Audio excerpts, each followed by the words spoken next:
सभी को नमस्कार। अपने आज की इस क्लास का टॉपिक है के एम अशरफ, जो भारत में मार्क्सवादी परंपरा के प्रमुख इतिहासकार माने जाते हैं। और इनकी खासियत ये है कि इन्होंने जो मोहम्मद हबीब द्वारा एक शहरी क्रांति और एक ग्रामीण क्रांति की जो एक अवधारणा दी थी, उस अवधारणा को इन्होंने अस्वीकार कर दिया। नगरीय क्रांति और ग्रामीण क्रांति की अवधारणा को पूरी तरह इन्होंने अस्वीकार कर दिया। इसलिए इनको समझने से पहले थोड़ा सा हमें इतिहासकार मोहम्मद हबीब की अर्बन रेवोल्यूशन एंड जो रूरल रेवोल्यूशन, जो नगरीय क्रांति और ग्रामीण क्रांति को भी हमें थोड़ा समझना पड़ेगा। खैर, उस टॉपिक पर जाने से पहले, उनके कृतियों पर जाने से पहले, इनके व्यक्तित्व, इनके जीवन से संबंधित सारी चीज़ों को हम कवर करते हैं। इनका पूरा नाम था कुंवर मोहम्मद अशरफ, के एम अशरफ या कुंवर मोहम्मद अशरफ। उत्तर प्रदेश के अलीगढ़ में हाथरस में इनका जन्म हुआ था। और इन्होंने भारत में सामाजिक जीवन 1200 से लेकर 1550 इस टॉपिक पर इन्होंने बाद में पीएचडी भी की। और कालांतर में बाद में इसी कालखंड पे उन्होंने life and condition of people of Hindustan in era of 1200 to 1550 या 1200 से 1500 तक के इस कालखंड पे इन्होंने अपनी प्रसिद्ध रचना भी लिखी 1935 में। खैर, ये वामपंथी विचारधारा के प्रमुख मुस्लिम इतिहासकार थे। इसलिए इनका जो नैरेटिव है, इसमें आर्थिक एस्पेक्ट को, इकोनॉमिक एस्पेक्ट को, रिलीजियस और अन्य जो सोशल एस्पेक्ट्स हैं उन पर ज़्यादा वेटेज दिया गया है। ये मौलाना अबुल कलाम आज़ाद के सचिव के रूप में भी थोड़े दिनों तक इन्होंने कार्य किया। और कुछ समय के लिए दिल्ली से प्रकाशित उर्दू के दैनिक के अवामी दौर का भी इन्होंने संपादन का कार्य किया, प्रकाशन का कार्य किया। के एम अशरफ या कुंवर मोहम्मद अशरफ, के एम अशरफ अशरफ, ये लगभग 1903 में इनका जन्म हुआ है और 1962 में इनकी डेथ हुई है। और 1903 से 1962 तक, हालांकि आज़ादी के बाद में इनको कम्युनिस्ट पार्टी, चूँकि मैंने जैसा बताया कि ये वामपंथी इतिहासकार थे, कम्युनिस्ट पार्टी ने इनको पाकिस्तान भेजा और वहाँ पर पाकिस्तान ने इन्हें भारतीय मानते हुए अरेस्ट कर लिया। और इस शर्त पर बाद में भारत भेजा कि ये वापस पाकिस्तान लौट कर नहीं आएंगे। भारत ने भी इनको भारतीय नागरिक के मानने से इनकार कर दिया और अल्टीमेटली ये निराश होकर लंदन चले गए थे और वहीं पर इनकी मृत्यु भी हुई। तो एक अच्छे, ब्रिलियंट वामपंथी इतिहासकार दोनों ही देशों के द्वारा, सरकारों के द्वारा रिजेक्ट कर दिए गए। खैर, ये इनके जीवन का बैकग्राउंड की चीज़ है। इनका जन्म अलीगढ़ में हुआ, अलीगढ़ में हाथरस में।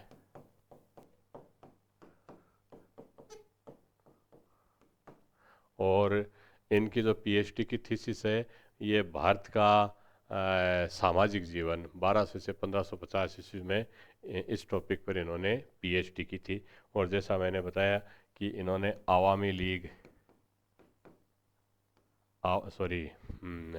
आवामी दौर, आवामी लीग तो एक पॉलिटिकल पार्टी है अपने पड़ोसी देश में, आवामी दौर का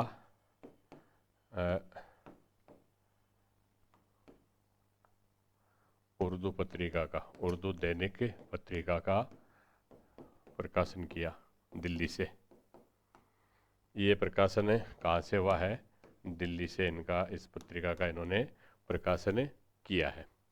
जैसा मैंने बताया, भारत पाकिस्तान हर जगह से ये रिजेक्ट कर लिए गए। पाकिस्तान ने भी इनको वामपंथी मानते हुए, क्योंकि पाकिस्तान में आज़ादी के बाद में ही रेडिकल लेफ्ट राइट विंग की सत्ता आ गई थी, तो उन्होंने लेफ्ट विंग को इरेडिकेट करना शुरू कर दिया।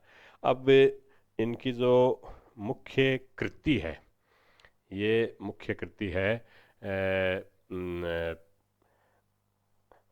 1200 से 1500 के बीच में जो भारत के लोगों की कंडीशन है, life and condition of the people of Hindustan, ये इनकी प्रमुख कृति है। एग्जाम में ये प्रश्न भी पूछा जाता है, life and condition of the people of Hindustan,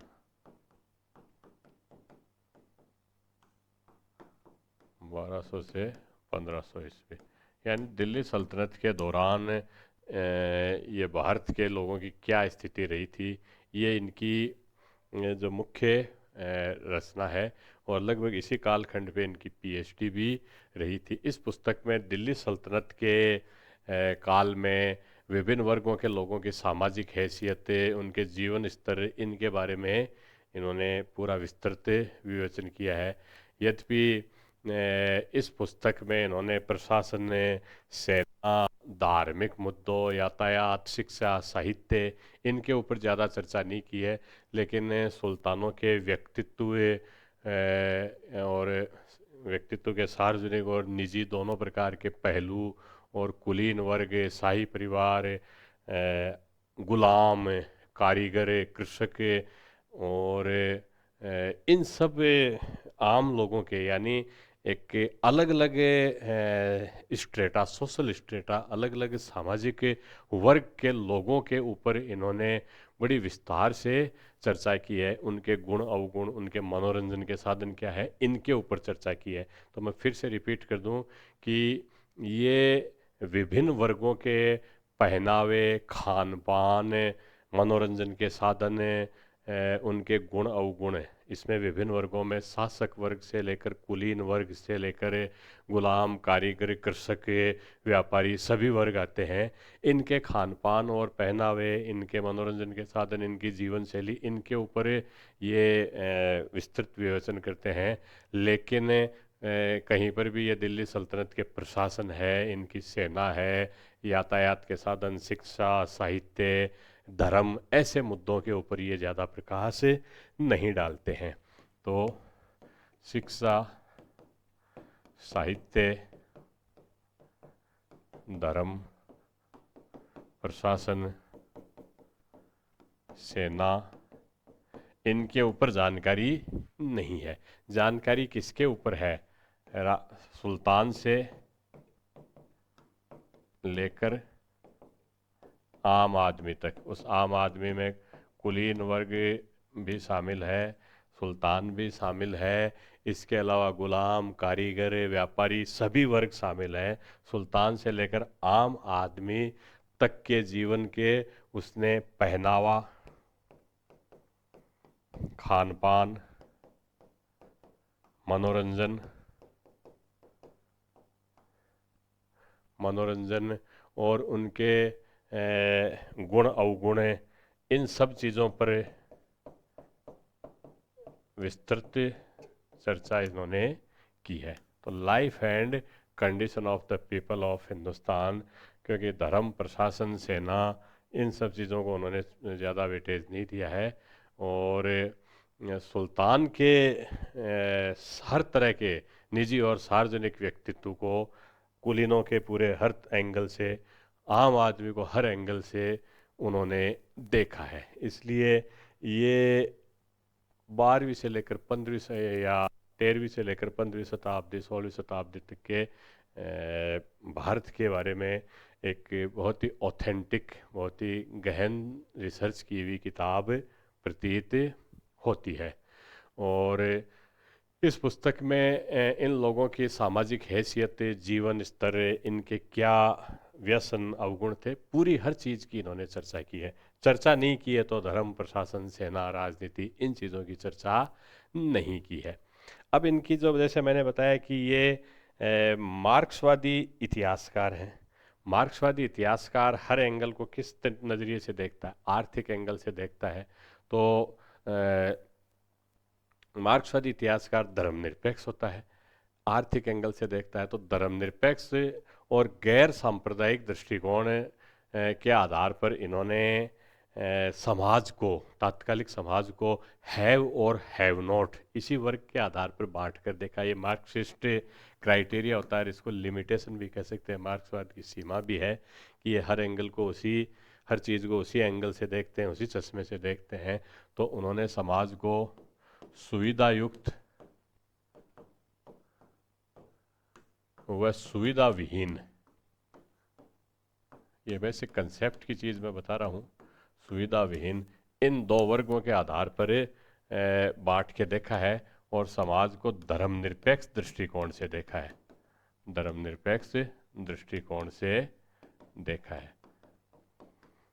समाज को पूरी तरह से ये धर्मनिरपेक्ष दृष्टिकोण से देखते हैं और ये कहते हैं कि इस्लाम भारत के आम भारतीय के या आम नागरिक के जीवन की जो दशा है उसमें कोई आमूल चूल परिवर्तन नहीं कर सका। ये इनका एक बेसिक निष्कर्ष है कि इस्लाम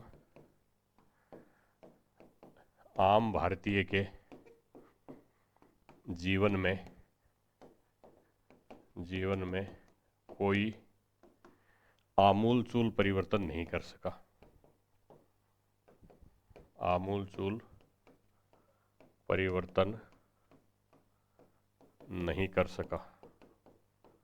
ये इस्लाम की एक बेसिक लिमिटेशन रही कि भारतीयों की जीवन शैली में कोई परिवर्तन नहीं आया।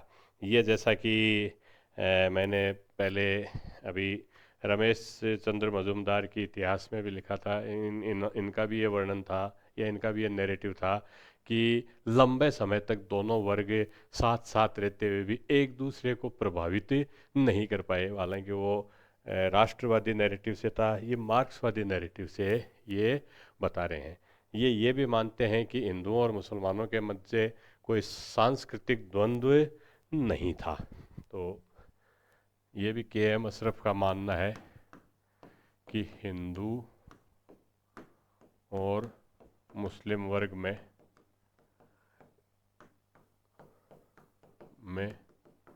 कोई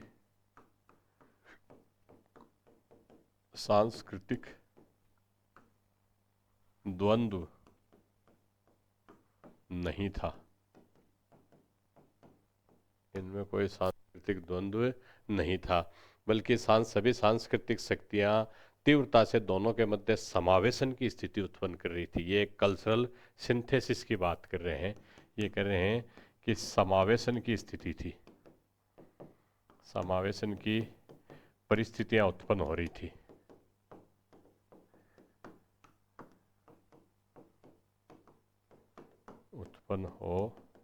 थी।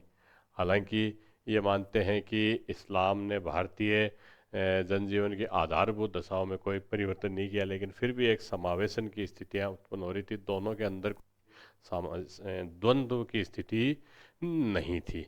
तो इस आधार पर ये बेसिक इनकी कंसेप्ट है। अब इनकी जो मूल कंसेप्ट है वो ये इतिहासकार मोहम्मद हबीब द्वारा नगरीय क्रांति और ग्रामीण क्रांति की अवधारणा को ये रिजेक्ट करते हैं। तो इनकी जो मूल कंसेप्ट है, इतिहासकार मोहम्मद हबीब की नगरीय क्रांति व ग्रामीण क्रांति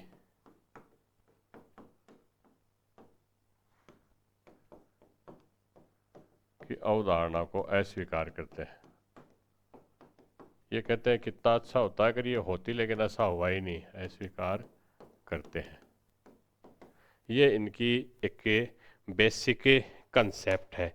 इस जो इतिहासकार मोहम्मद हबीब हैं वो ये मानते हैं और उन्होंने लिखा है कि भारत में पहले नगरीय क्रांति हुई और नगरीय क्रांति के बाद में ग्रामीण क्रांति हुई, जब अलाउद्दीन खिलजी ने निम्न जाति के कृषक वर्ग को उच्च जाति के बिचौलिए वर्ग से मुक्ति दिला दी।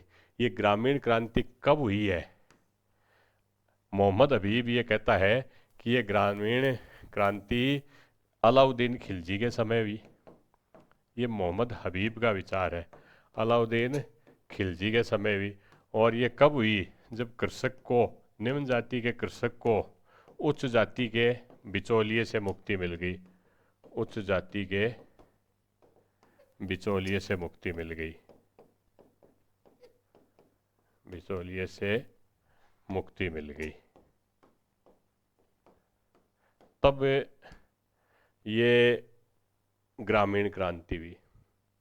शहरी क्रांति वो ये मानते हैं, इरफान जो मोहम्मद हबीब है उनका ये मानना है कि जो तुर्क अफगान शासक वर्ग था वो शहरों में रहता था, और शहरों में उन्होंने आर्टिजन या कारीगर वर्ग को अपने साथ रखा, जिसको हिंदू समाज सामान्यतः अपनी मुख्य धारा में शामिल नहीं करता था। तो तुर्क अफगान शासकों ने पूरे भारत में जगह जगह पर अर्बन एडमिनिस्ट्रेशन सेंटर्स बनाए, जिसके आधार पर अपनी सैन्य शक्ति के जरिए वो पूरे देश से लगान वसूली या राजस्व वसूली का कार्य भी करते थे। तो इसको इन्होंने नगरीय क्रांति कहा। और नगरीय क्रांति के बाद में जब इन्हीं तुर्क अफगान शासकों ने ग्रामीण निम्न वर्ग के कृषक को उच्च जाति के बिचौलिए से मुक्ति दिलाया, तो इसको ग्रामीण क्रांति का नाम दिया। ये कंसेप्ट इतिहासकार मोहम्मद हबीब की है। अब इस मोहम्मद हबीब की इस कंसेप्ट को के.एम. अशरफ ये कहते हैं कि ये एक कहानी मात्र मानी जा सकती है, और ये किसी भी आधार पर ये कहते हैं कि भारत में इस तरह की कोई क्रांति एक्चुअल में हुई ही नहीं है। तो मुख्यतः इस क्रांति की अवधारणा को के.एम. अशरफ रिजेक्ट करते हैं। तो इस आधार पे एक आधा क्वेश्चन इस पे बन सकता है, या तो इनकी जो प्रमुख जो रचना है वो पूछी जा सकती है कि life and condition of the people of Hindustan, ये पूछा जा सकता है, या फिर नगरीय क्रांति और ग्रामीण क्रांति की अवधारणा को किसने रिजेक्ट किया, इसके ऊपर क्वेश्चन इसमें बन सकता है।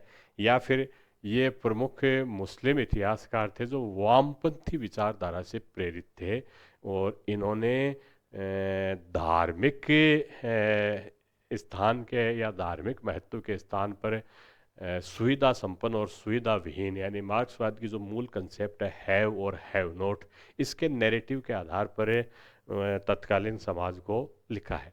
तो ये सब चीज़ें इसमें पूछी जा सकती है। बड़ा छोटा सा टॉपिक है, मुश्किल से 10-15 मिनट का। तो चलिए नेक्स्ट क्लास में फिर मिलते हैं।